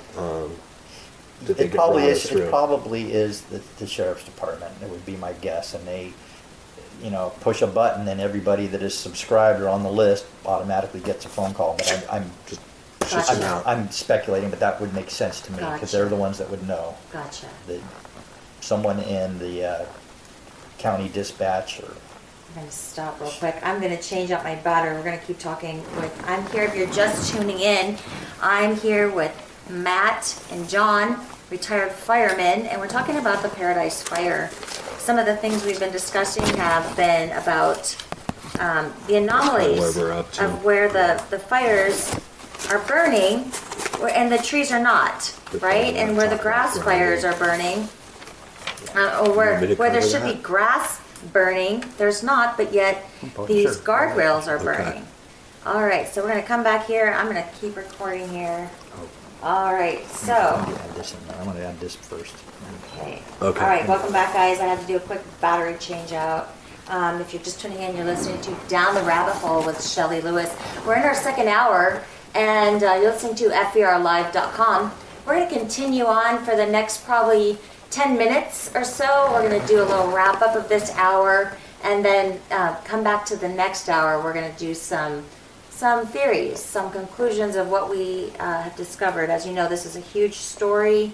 The Paradise Fire, supposedly the narrative is that 52,000 people got out without any Nextel warning at all, or very limited warning, I should say, and on a 2-lane road that were flames on both sides, and we're just trying to kind of reel that in and do a little bit of investigative work. So welcome back, John and Matt. Thank you. Thanks for the quick battery change up. Okay, so go ahead, Matt. So I would like to continue on another witness statement. We had a couple witnesses that we interviewed on our last trip up, and they both stated that they had an inability ever since the fire, inability to concentrate or focus. And you could say that would make sense because they've been through a post-traumatic stress situation, but I didn't really get that from. They were cool, calm, and collect, and they said so it didn't really strike me as that was what was causing it. It seemed like there was something more. I'm in agreement with that too. So they said they had an absolute inability to really focus or concentrate. So that maybe there was something going on that was causing that. So And this was prior to the fire? No. or after? This was just our last trip up there. They said Okay. ever since the fire, Gotcha. they've noticed that they can't think clearly, and it seemed to me, since they were both seemed very cool, calm, and collected, that it seemed like you couldn't explain it away just from post-traumatic stress. It seemed like it was more than that. Like it was truly, there was something above and beyond that, because they seemed very, very both their places were saved. They Wow. weren't, and they both seemed like in every other way they were dealing with everything just fine. It's just they could not focus or concentrate. So it seemed like more than just the post-traumatic stress from the fire. So whether there's something to that or not, it's just another piece of information. Oh. Yeah. So, did you want to talk about Grounding. Yeah. Okay. Okay, great. So we're going to go into another area. Okay, so we did a lot of discussion about the various steel structures and steel buildings that we looked at and surveyed and photographed. The mobile homes, when they bring those in, all of the mobile homes were set on masonry pier blocks. Okay. So the only way for that building to be grounded would be through, a pretty good sized piece of copper wire from the panel down into a grounding rod. Okay. And then we also talked about the difference. This shed got all burned up, this one didn't. And what really got my attention was the freestanding carport that I talked about. Yes. I couldn't explain why that thing was in such good shape after what it just went through. And I went, the posts for it are through the concrete slab down into the ground. So they're grounded. They're grounded. Gotcha. So as I became aware of that, Matt and I talked about it briefly, and then we both just started watching for it. And understanding that, are you familiar with the term Faraday cage? I'm familiar with it. Okay. So a car is a really good Faraday cage, except The tires. it's not Grounded. grounded. So Yes. if you ground your car, like when I used to park my truck in Roanoke Park, I used to keep it on a grounding wire where I could just unlatch it for the truck if I was using the truck. Okay. But And what would be the point of grounding your car? It all the energy that goes in, if it got hit, Like They would lightning have or some something? place to go. It'll release that energy. Okay. And so you think about a car, because it wants the energy wants to go to ground. Right. Everything wants to go to ground. Right.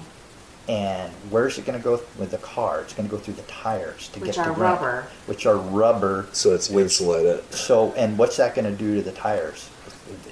Yeah. It's going to heat them up Right. as it's trying to get to ground. Right. So that was started.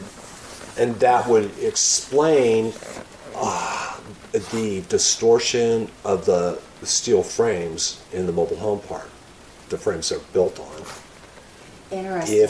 If there was some sort of energy flowing through the steel and the metal pieces, like the fence posts that Matt talked about with the spikes and the wires, That was catching everything else in the cars. That was catching all the combustibles in all the the cars. combustible contents on fire.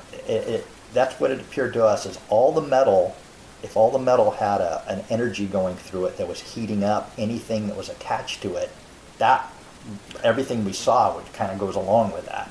Wow. It's a form, think of it this way, resistance heating. Yes. Resistance heating is where you have an element, like in your toaster, you have the elements in there, and when you put your toast down, they get red hot, and they start toasting it.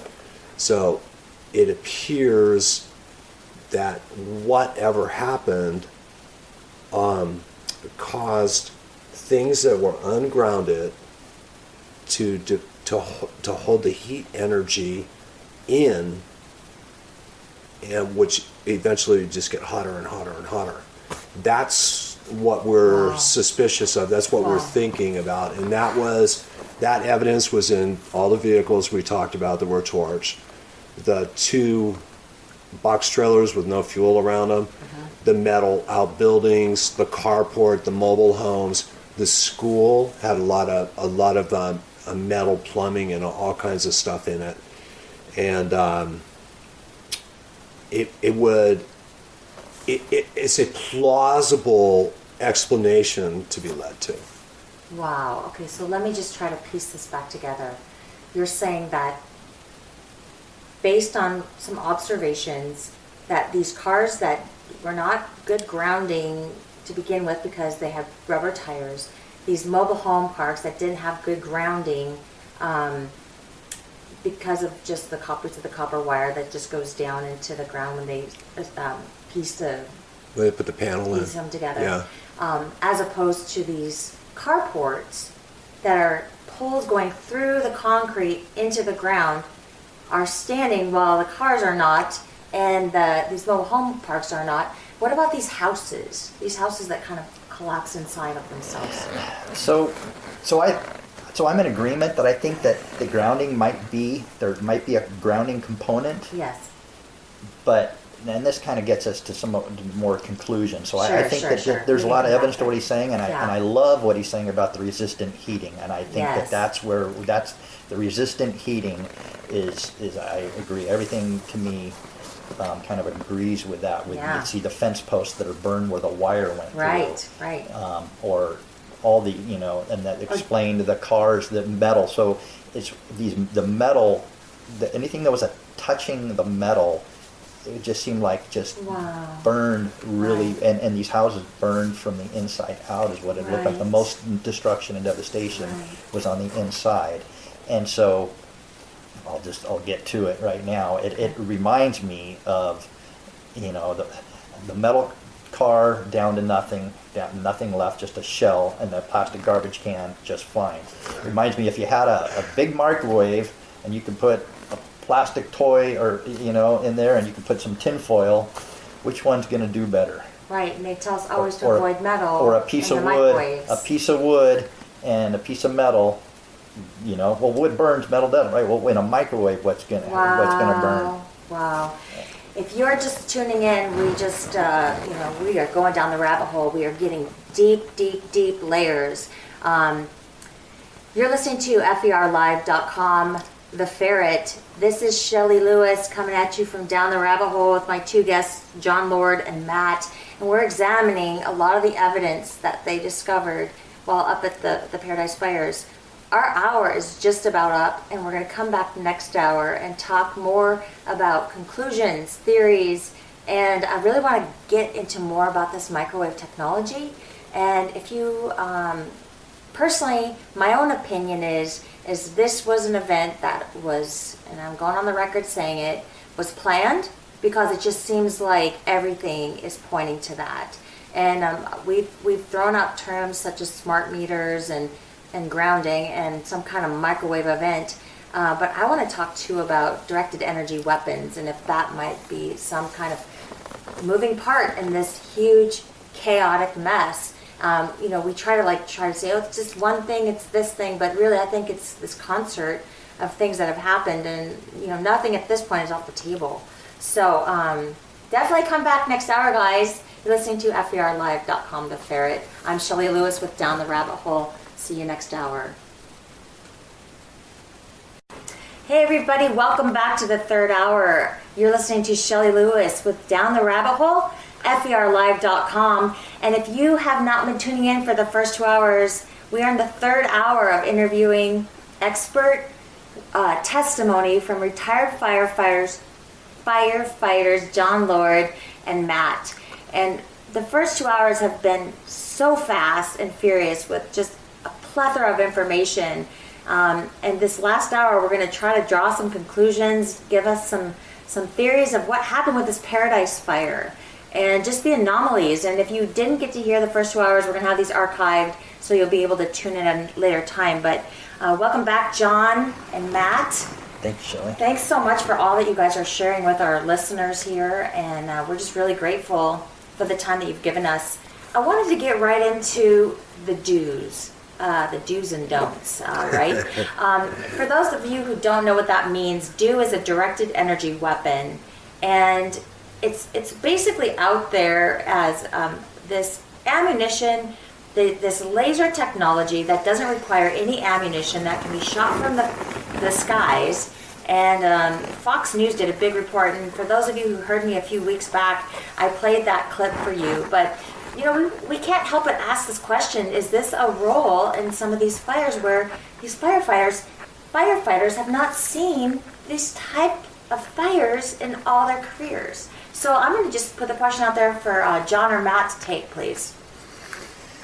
Well, I'll start by saying a year ago, after the Tubbs fire, John and I started scratching our heads and doing research, and that's what could have caused this, what happened, and we both started coming up with the same theories, potential theories, and absence of any other explanation.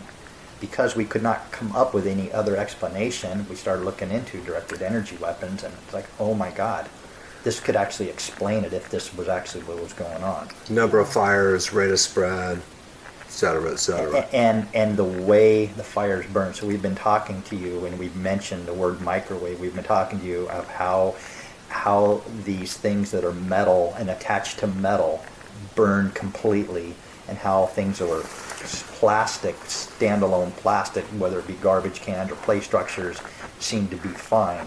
And it just seemed similar to what you'd see if you stuck those in a microwave oven. Wow. And then you start reading about directed energy weapons, and it's like, oh my God, is this, and I'd love somebody to explain another way, another theory, another method that would explain these anomalies that we've seen. And I hope this is not the case, but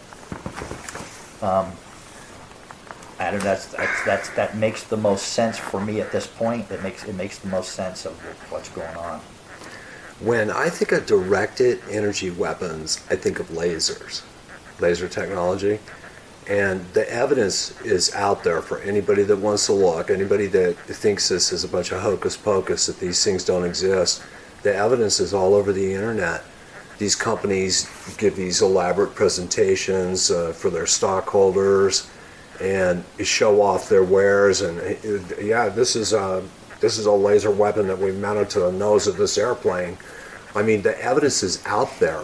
So there's virtually no argument that they exist. Yeah, it exists. The military has it. It can be done from satellites, from drones, from airplanes, from helicopters, or it actually can be ground-based. So that it all exists, and it's pinpoint accurate. It's pinpoint accuracy. They can with laser technologies, and the difference between laser and microwave is just the frequency. It's all the same. It's all Right. frequencies, and it's just different frequency on the electromagnetic spectrum. That's all it is. So Okay, so yeah, I don't know that all that much about directed energy weapons, but I know that what I've seen generally appears to be kind of like a laser, but it appears that there's what, for lack of better words to use, a palette of technologies that are available, and it might just be different frequency ranges that they're using. But I was able to find pretty clear and compelling evidence during the Tubbs fire that with pinpoint accuracy, like Matt pointed out, that those houses were decimated by what looked to be laser technology. But there's differences between that fire and the Paradise fire. The Paradise fire, we were able to see wood stoves, refrigerators, washers and dryers. None of that was left after the Tubbs fire. So it just appeared to be and feel a little bit different. a little not, and it was total devastation, but the shells were still there. The shell of the refrigerator was there. The shell of the stove. The shells were still there on this fire. Everything was destroyed, but the shells were there. In the Tubbs fire, there were a lot of foundations where there were no shells of anything. It was just total devastation. So, yeah, and then you get back to, he mentioned something earlier with the directed energy weapons. You get back to quote unquote chemtrails, and chemtrails is a slang term. It's actually not a scientific term. But you've got stratospheric aerosol injection, which is a true term. You can look it up. That is going on. Geoengineering, solar radiation management, and the military has it's on record a lot of the stuff that they have sprayed over the years. And looking into directed energy weapons, when you look at how it interacts with different particulate, if it is directed energy weapons, and we were told by witnesses that there was heavy spraying for several days prior to the fire, then I believe it works synergistically with what they're spraying. And I know they're affected, the weaponry is affected by the particulate matter, how much is in the air and how wide a pattern depending on the different type of directed energy weapon. And this is all sourceable information on the internet. Yes. So We talked about the destruction of the tree roots and the stumps and down low, close to the ground. Yes. That would probably be the heaviest concentration of metals that the tree had actually uptaken. Wow. So, Metals like such as aluminum and aluminum oxide, aluminum oxide, which So- are highly flammable. Is that correct? yes, I absolutely would probably kill somebody in a debate, not literally kill them. Yeah. But I would probably be able to just debate and back them all the way into a corner unless they're willing to come out and have an honest discussion about the role of geoengineering and chemtrails. If that is not part of the discussion, I don't care what fire it is in California or anywhere else, if that is not included in the discussion, then they're not telling the truth. and that goes into, weather management, climate management. That is actual a real thing. I mean, they've been managing the weather for a long time, and that's one of their. They have NexRad, they have HARP, and then the spraying that they're doing. So they're able And to atmospheric, move the jet stream where they want. They've had different operations starting in the Vietnam War. Operation Popeye, where they flooded out the Ho Chi Minh Trail. We never hear any talk about using the weather as a control mechanism for any of these fires. To extinguish the fires. By design, they don't want people thinking that they have the control that they actually have, but they absolutely have control over the weather. They are controlling the weather. They can make it rain, make it not rain. They weaponize the weather. They can make hurricanes, they can steer them. Right. And so for those of you who are not familiar with this, please Google, or what's another one besides Google? I heard that's not a good one to use anymore. Internet search. Yeah, do internet search, right? Of HAARP, HAARP. Yes. Highly active Aurora High- Research Yeah. Aurora Research Program. High altitude? No, Aurora? active. I think it's highly active or high. I'm pretty sure Yeah, it's highly the active Aurora Research Yep. Program. And you're totally right. This is all patent. Absolutely. Oh, yeah. Everything is- Absolutely. yeah, they were supposed to use it for good. Like, we can bring rain to those who need it, right? Droughts and The first, you can look up geoengineeringwatch.org has a hole on the top of their page. They have it says patents. You can go look up those, and those are all documented government documented patents. First one I think starting in 1891 for modifying the weather.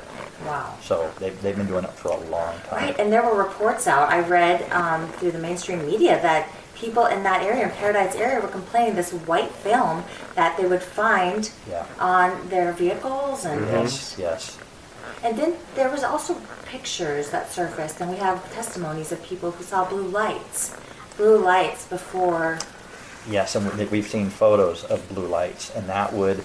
That was, the ones that Jamie had on the trees. Yeah, and that, I whatnot. mean, that would go along, with some sort of laser or microwave weapon. So, Right. it's just speculation, but speculation on what else could it be?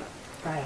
What else could it be? And when you have evidence of blue lights, same thing. There was some photo evidence during the Tubbs fire, same thing. Interesting. So- Interesting. And so as we connect the dots, we're seeing that smart meters, grounding, lasers, no forest really burning at the canopy level. I guess is the Yeah. canopy. Well, Okay. again, there was differences in it. Differences, It anomalies. depended where we were looking. Right. Yeah.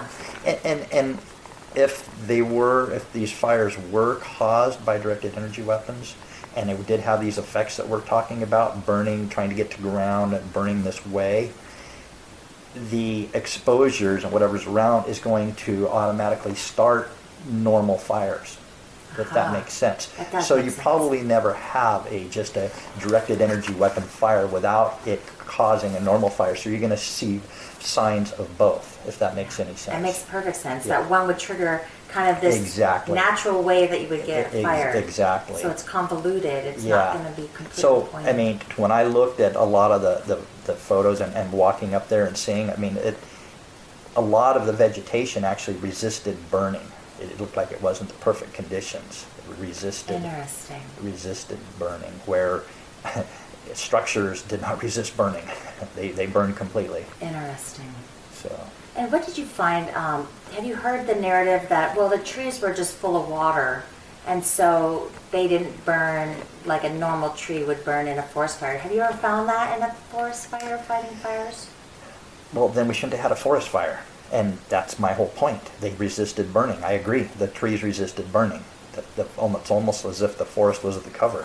It's the trees resisted burning. Right. I did notice the trees resist burning, except at the base where they were burned, created craters in the ground. Right. There were some areas in that canyon where they normal fires. So I think different areas they burned because of the conditions and the winds and the fuel moisture.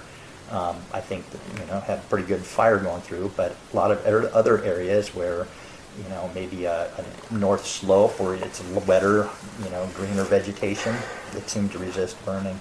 Could we go back to just the idea of how you talked about in the fire in Santa Rosa, you said that the winds blew from west to east, right? The winds during the Tubbs fire were Tubbs fire. basically, They were from the north, basically, from the north and maybe northeast. Right. Northeast burning southwest. Got it. And then what about the fire in Paradise? Did you remember the So that burned from the north, and it burned south. I would say southwest. So from the northeast to the southwest. And is that usual? Well, the north and easterly winds, like the Santa Ana winds, easterly winds, those are the worst because they're coming from the land, not from the ocean. Gotcha. Coming from the east, so they're the driest. They're the Yeah. most dangerous. What Got they it. call it, the Satan winds, Santa Ana. Santa Ana. And so for this, I was just wondering if we could talk about that briefly, but it sounds like, because I've heard different reports that the winds that were blowing that day, well, some said there were no winds. Then some said, yeah, there were winds. And then, you talked about the cars flipping upside down.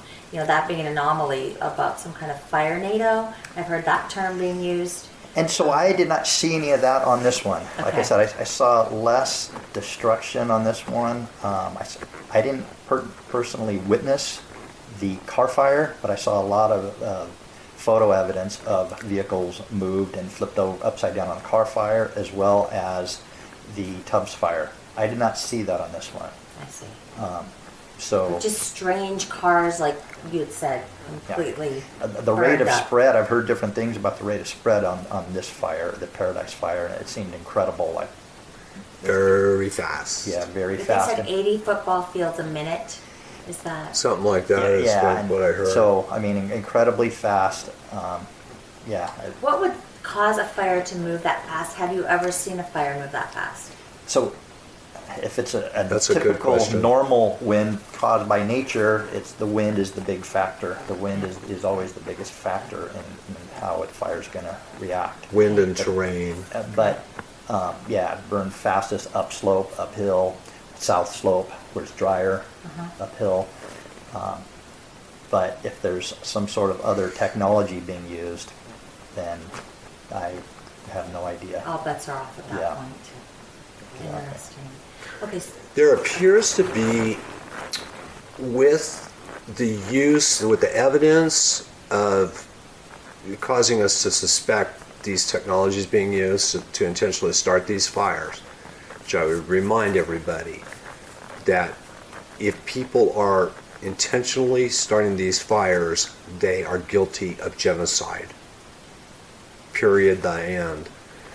But it appears with these technologies that there is some correlation to it causing its own local wind pattern.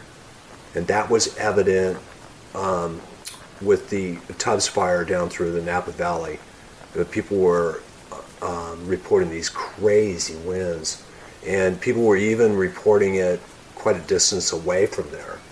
There was I saw some reports where people felt it in San Francisco.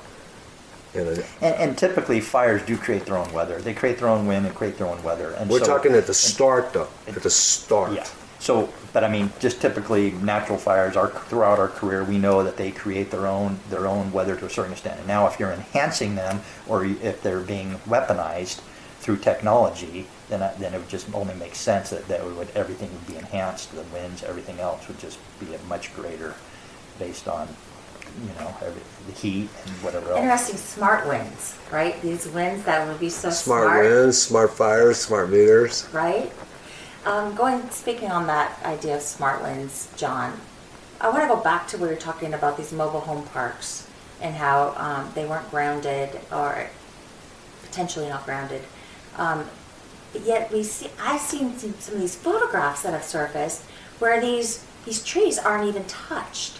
But yet this whole mobile home park is completely, That was our experience with the Tubbs fire. okay. Is that number one, Coffee Park in Santa Rosa is not wildland. That's number one. It's flat and it's not wildland. Number two is the only thing that got destroyed was the homes, and the trees right next to them were fine. They were still green. Mm-hmm. So this one in Paradise is a little bit different because the trees seem to have had a greater role in the fire. Wouldn't you say, Matt? Yeah, so the trees were, I mean, there was less, I mean, there was total devastation, but like I said, the shells of different things in the houses were still there, so it wasn't down to nothing like it was in Santa Rosa. But the the canopy was still fully intact in most places, it appeared, at least around the structures and the subdivisions that we visited. The canopy was intact, and so something created this incredible amount of heat at all these houses and subdivisions. That wasn't enough, but it wouldn't get the crown going, wouldn't get the canopy going. Right. I want to switch gears here Yeah. because this is really dear to my heart. I went up with Jamie, as a lot of my listeners know, and we were just really concerned about the victims. And how could that many people get out? Because we were hearing conflicting stories from some of the first people who got out, from some of the tow truck drivers who went in after the fire had happened. And, you know, I want to understand more about where are they? If you guys can even give us any kind of theory. Wouldn't we all like to know that? Yeah. We believe that the total population in Paradise and around Paradise is somewhere in the neighborhood of 50,000. And that Paradise is a town limit, so it's marked. The town limits are marked, and it says 27,000. We believe, based on the witness testimony, that there has been a significant buildup over the last 15 or 20 years up there, increasing.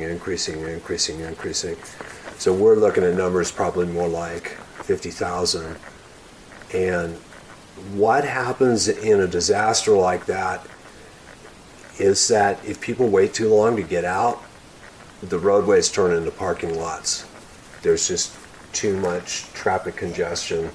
And this fire sounded like it just happened so fast that people left as soon as they knew there was danger. It seemed like they left. Well, we talked about the alert system. If they had been alerted to do a mandatory evacuation, maybe more people would have gotten out. But so, do we remember how many residences were destroyed? I think they said like 16,000 possibly, roughly.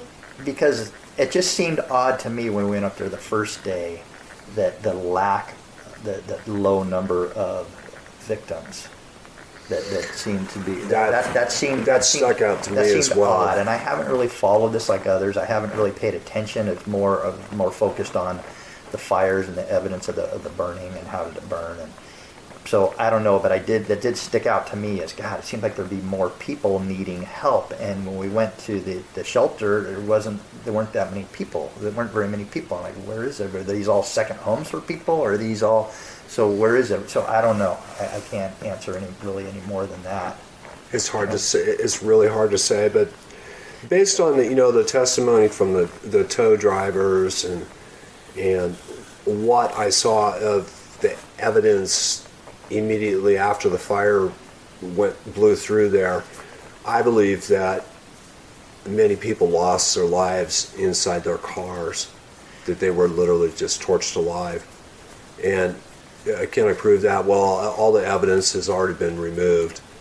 And, those cars along the roadway that we see the pictures of where it looks like they pushed them off the shoulder of the road, those have all been removed already. So the cars that Matt and I were looking at up there were, personal vehicles that were not on the highway. So I'll tell you one thing that bothers me is I've talked to people that I know in the area, and 30 days after the event, I think it was up 30, maybe I'm wrong on the time, but a long time, weeks after the event, they still weren't able to go up there and check on their cats or whatever. And when we got through there, PG&E had been there, and they were fine to be in there. I mean, they could turn the power off, they could escort people in, but people were not allowed in even to check on their pets for a long time. And so that bothered me. While you had crews of hundreds of PG&E crews in there, cutting trees, putting in power lines, while the residents, the property owners, weren't allowed to go in and check on their animals or their cats or whatever. So that stuck out as it seemed just like a lack of respect for the property owners. Yeah, I want to talk about that too. we went up there and we saw, you know, these horses and these dogs that did survive, and they were just kind of roaming up there and really hungry. I felt like they were hungry. We were like throwing them chips, and I hope I don't get in trouble for saying that on air. But that is disturbing to me that, you know, you had PG&E up there. You had all these things, this debris being taken away. Yes. Like, oh, we're rebuilding, we're starting over. And it sounds a lot like 9/11. It does. And they went right in and just... And I think the other thing that was so startling for me is the human resource and equipment resource allocation to that fire just seemed so much greater than any sort of aid or help that went out to the victims. Yeah. It was Yeah. exponentially greater. Yeah. And that just struck me as... And when you Not drive right. along, as you've probably seen when you're driving along, I mean, you see tree after tree after tree along the utility lines, big ones and unburned ones. You know, we're talking 4 or 5 foot diameter, some of them ponderosas, that are being taken out. I mean, on people's private property. Right. And being taken out and being sent, I don't know where, but we're talking thousands and thousands of board feet of good lumber that's all being extracted before residents were even able to come back and check on their place. Right. One of the properties that Matt and I looked at and gathered forensic evidence on there was 2 different things that had gone on there.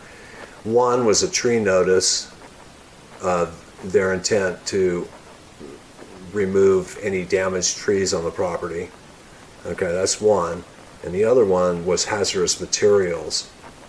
Okay, and so they had tagged this as, okay, you're clear, you're cleared of hazardous materials, and they drug all of these, you know, steel fuel cans and 5-gallon paint cans or whatever was in them, in 1-gallon cans. They drug all this stuff out and marked it with an X, and then, you know, they'd been inside of where what was left of the structure, inside these people's private property, sorting through for all of this. And the back to the cutting of all the trees. And it's like, question, why are they doing that? Why are they cutting all these big trees down? They weren't affected in the fire. They know that. Why? And then you hear, you know, about 5G. Right. And one witness we talked to one of the PG&E crews, and he had mentioned that 5G, he was told that 5G was going to be going in up there. And 5G, when you learn about it, it is high frequency, but it's affected by obstructions. So if there's big trees in the way, then that's going to affect it. So it makes you wonder, is this... If 5G is coming, they don't make any bones about it. Nope. I just heard Whether that we want it or not. whether we want it or not, no opting out, right? No Right. opting out. I mean, we can opt out smart meter, but 5G. I just heard that they were talking about, mainstream media was talking about not rebuilding Paradise after all, because it's, you know, too dangerous. There's just remember these diet lanes they made? There were 4-lane roads, and then they turned it into 2-lane roads right through Skyway. Mm-hmm. And the question was, what if there's an emergency and people can't get out, or there's an emergency vehicle and you have these 2-lane highways, and so now there's this talk about, oh well, you know, only having one way in and one way out of these mountain homes is dangerous. I don't think it's smart for us to rebuild with all the insurance costs, what's going to cost us to rebuild. Now they're talking about scrapping the whole deal, and supposedly all these displaced people will not have a place to return to. Which sounds even further fishy to me. What are your thoughts, or have you heard anything on that? Well, I don't know. I guess time will tell what the real agenda is. Right. We'll see what... I would comment that we have the experience of actually going through the NorCal fires, the Tubbs Fire, and the related NorCal fires. And the type of help that I saw those people receive would be what I would expect now, and which was next to nothing.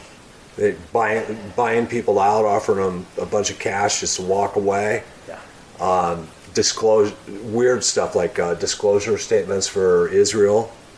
Weird stuff. Wow. And then I think that a lot of people may be on the hook for their mortgage, and that the insurance companies probably are.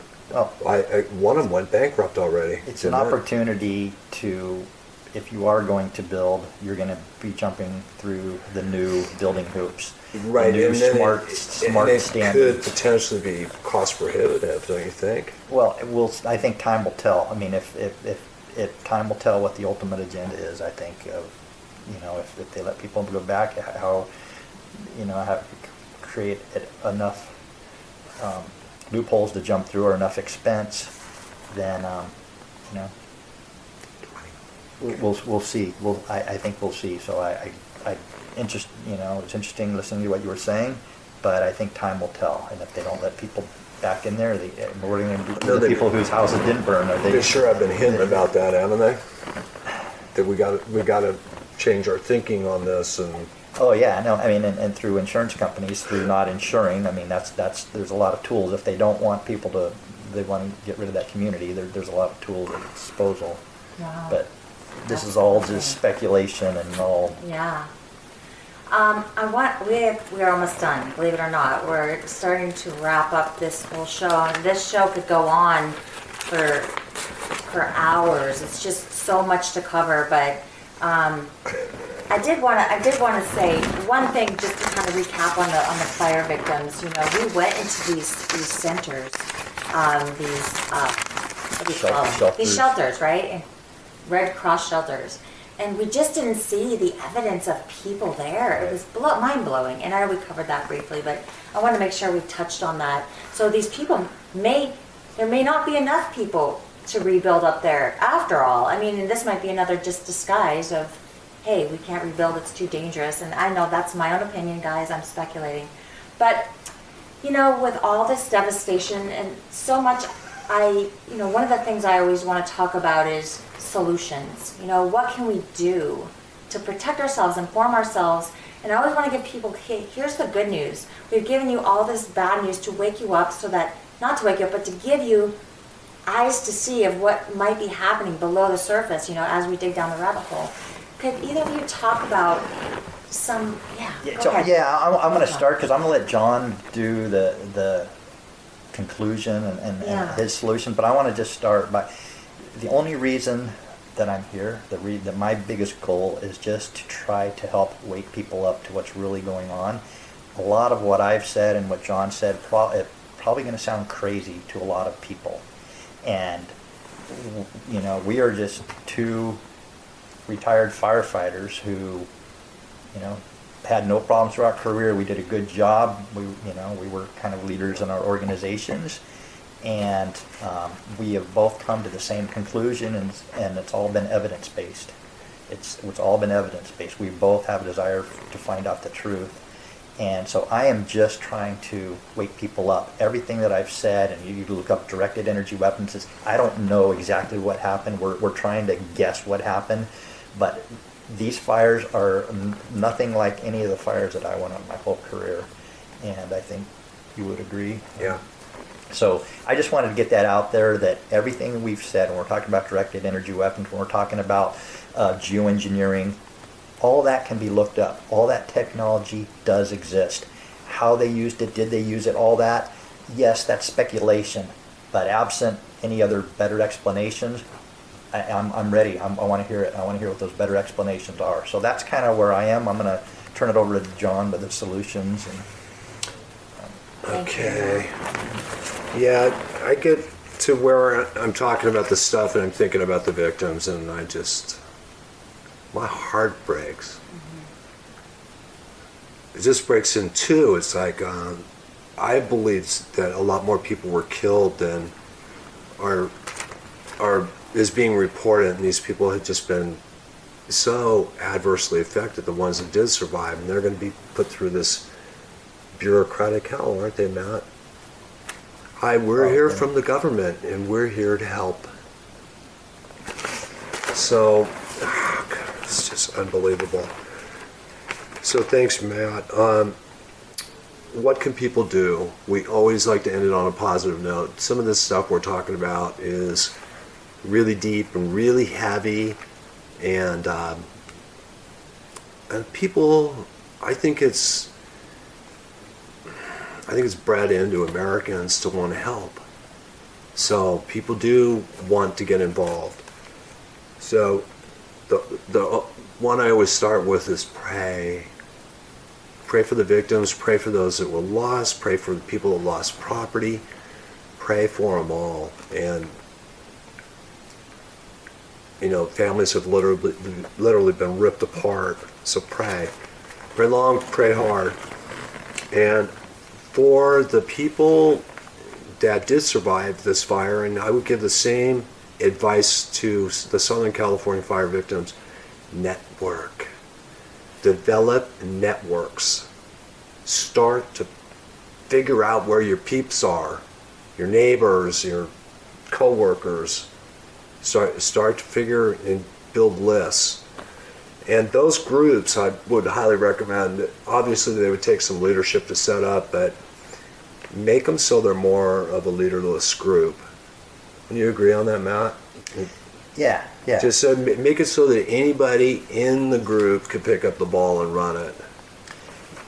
But we need to take care of each other. We need Right, to take we need care to of take each care of other, each and other. we have to. That's why the more we wake up to what's really going on, then we realize that we need to have a network of friends and hopefully like-minded people that understand the bigger picture of what's going on. Yeah. So, and share experiences. You know, we always used to be able to go back to the firehouse and kind of defuse from, you know, heavy calls there just by being around each other and talking about it. But share your experiences with other people and also your knowledge, you know.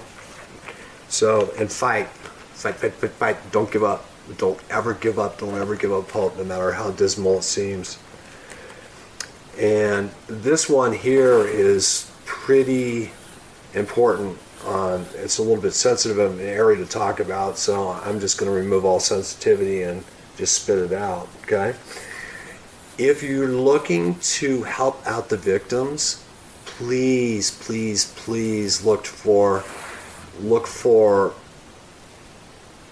sources, for avenues to help out the victims financially, that where the money's actually going to get to them.